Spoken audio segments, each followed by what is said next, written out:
Assalamualaikum warahmatullahi wabarakatuh.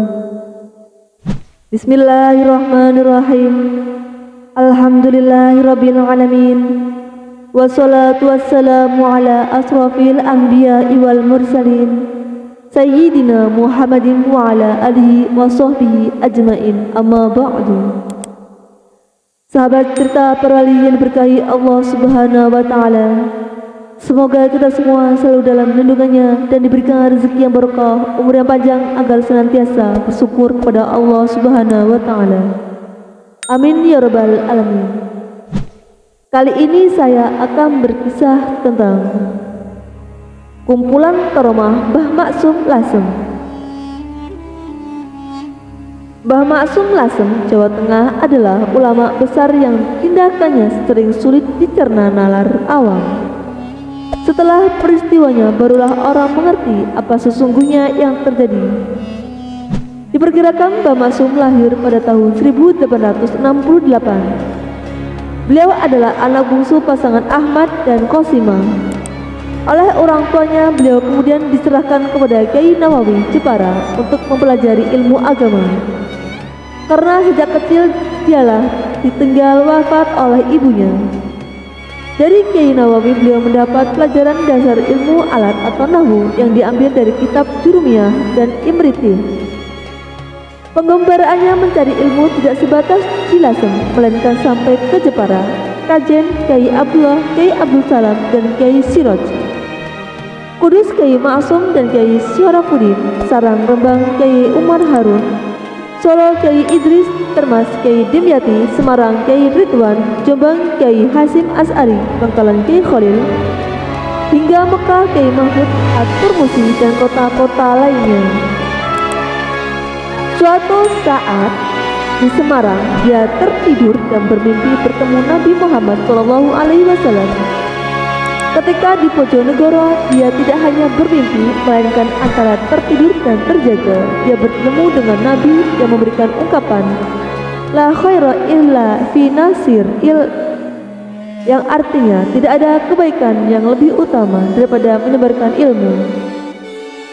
Di rumahnya sendiri dia bermimpi kembali. Dalam mimpinya ia bersalaman dengan Nabi Muhammad SAW yang berpesan, mengajarlah segala kebutuhanmu, insya Allah akan dipenuhi semuanya oleh Allah.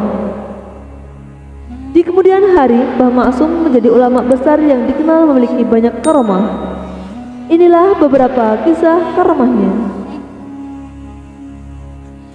Yang pertama, Wali Songo bertamu.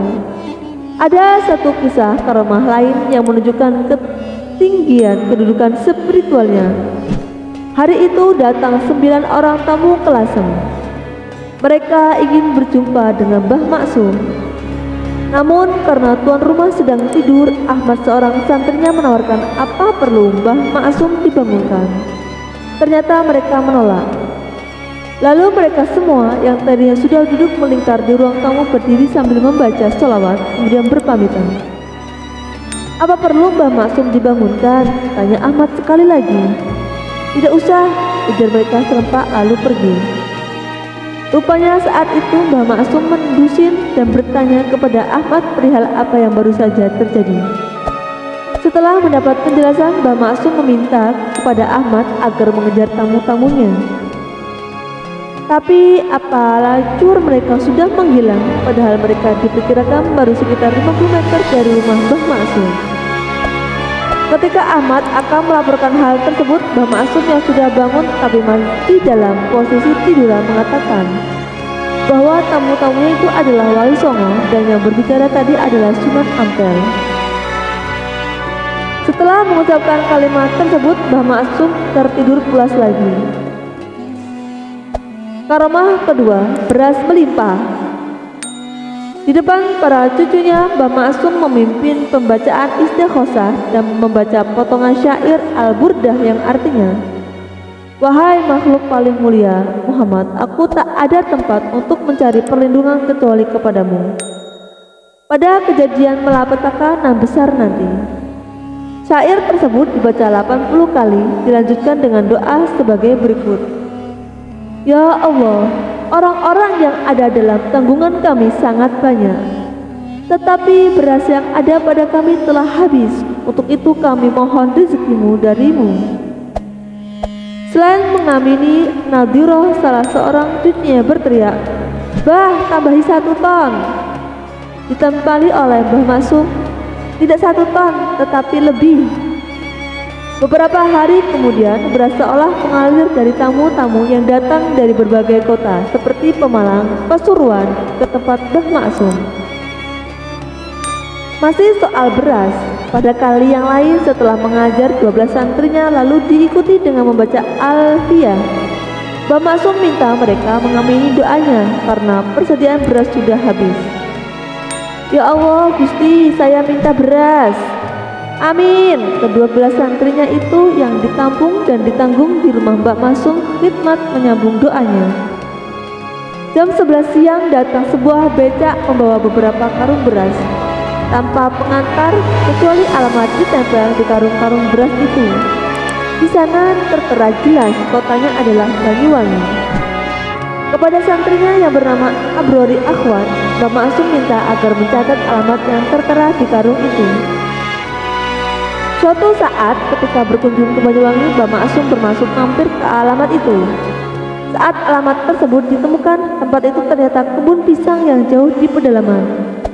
Ironisnya, masyarakat di sana hampir-hampir tak ada yang kelebihan rezeki.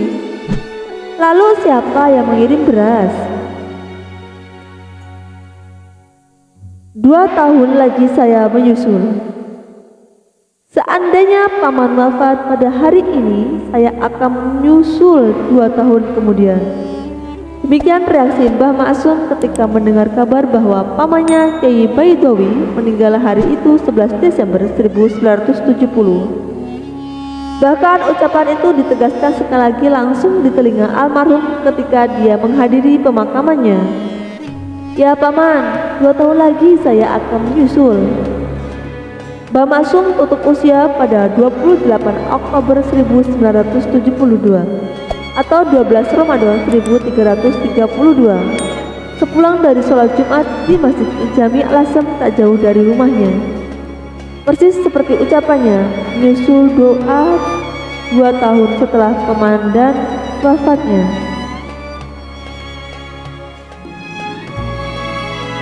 Karomah keempat, mengajar atau menolong orang juga. Kisah lain sambil memijit badan Mbah Maksum Abrori Akhwan yang kala itu awal dekade 1960-an masih menjadi santri di pesantren Mbah Maksum. Al-Hidayat dalam benaknya terlintas pertanyaan kenapa Mbah Maksum tak pernah menggunakan peci haji atau serban bila keluar rumah. Tidak pernah berzikir dalam waktu yang lama dan tidak banyak kitab kuning di rumahnya. Pikiran itu rupanya terbaca oleh Mbah Maksum. Tak lama kemudian ia berujar, seorang kiai tidak harus menggunakan peci haji atau serban.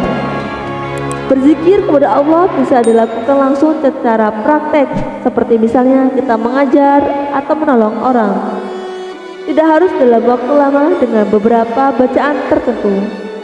Kitab kuning sebenarnya banyak, tapi dipinjam oleh Ali anak sulungku.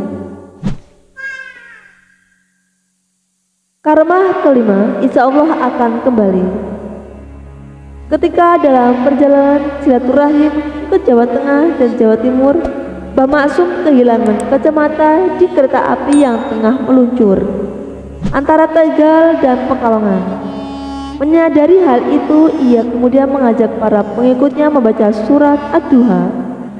Dan ketika sampai ayat wawadaka dalam nafahada, ayat tersebut dibaca 8 kali. Dengan membaca surat tersebut, insya Allah barang kita yang hilang akan kembali, setidaknya Allah akan memberikan ganti yang sesuai, katanya kemudian. Ketika rombongan mampir ke rumah Kyai Fatur Rahman di Kebumen, Mbah Maksum melihat sebuah kacamata di lemari kaca tuan rumah, persis miliknya yang hilang. Dengan spontan ia berkata, "Alhamdulillah." Pada Fatur Rahman ia bertanya, "Apa ini kacamata saya?" Dijawab Kyai Fatur Rahman dengan terbata-bata, "Ya mungkin saja, Mbah. Kemudian kacamata itu diambil dan dipakai oleh Mbah Maksum. Karomah ke-6, kendaraan soal belakang. Kali ini soal dokar. Santri yang mengawal Mbah Maksum kebingungan setelah maghrib. Sudah menjadi kebiasaan dokar di daerah Batang, Pekalongan tidak akan ada yang berani keluar kecuali kalau di-charter. Namun Mbah Maksum berkata, sholat dulu kendaraan soal belakang. Ketika itu rombongan Mbah Maksum sudah sampai di sebuah musola. Maka sholatlah mereka secara berjamaah, bahkan dilanjutkan hingga sholat isya.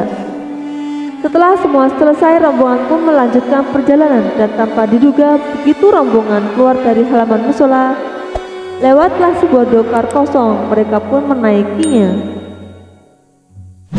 Subhanallah, begitu besar karomah dari Mbah Maksum Lasem. Wassalamualaikum warahmatullahi wabarakatuh.